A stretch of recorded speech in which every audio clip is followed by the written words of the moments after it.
Okay, grab your swimsuit or lace up your skates.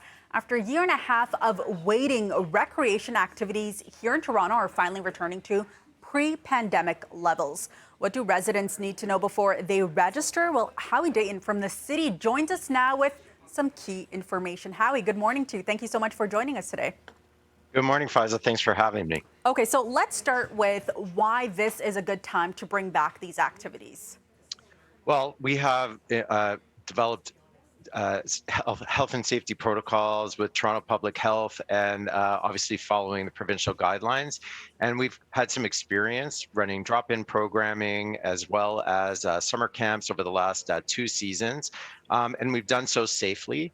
And we think we've got a good approach that can ensure the health and safety of the public and staff in participating in these long-awaited programs. As you say, it's been about a year and a half since we've been able to run them.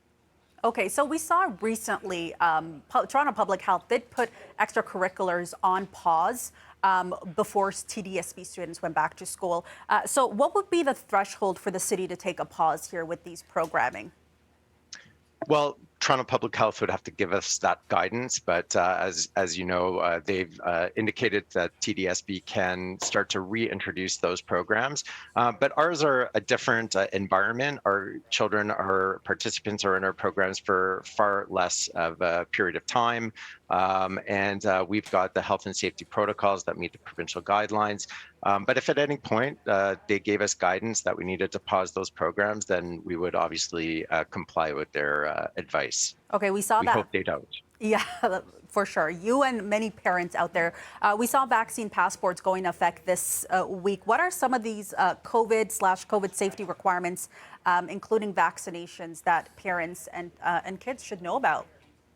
Well, first of all, we have reduced capacity still, so we're at about 50% or less. We won't have to maintain physical distancing for programs. Some of our programming will still require masking indoors.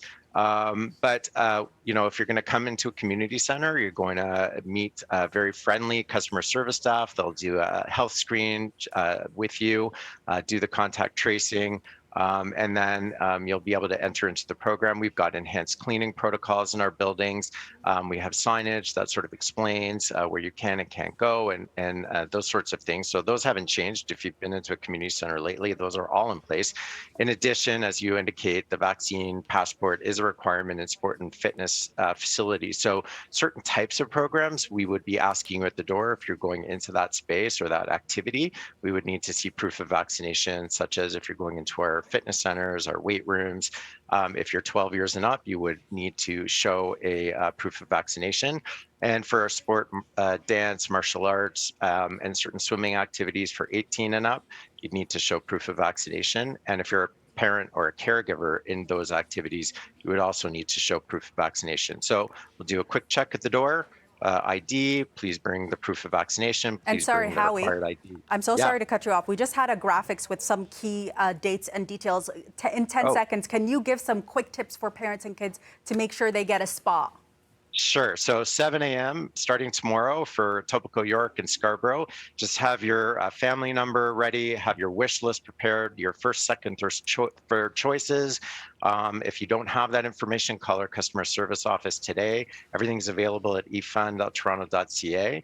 And then on Tuesday, the 28th, for North York District and Toronto and East York District, including what we used to call WTY, West Toronto York, Awesome. 7 a.m.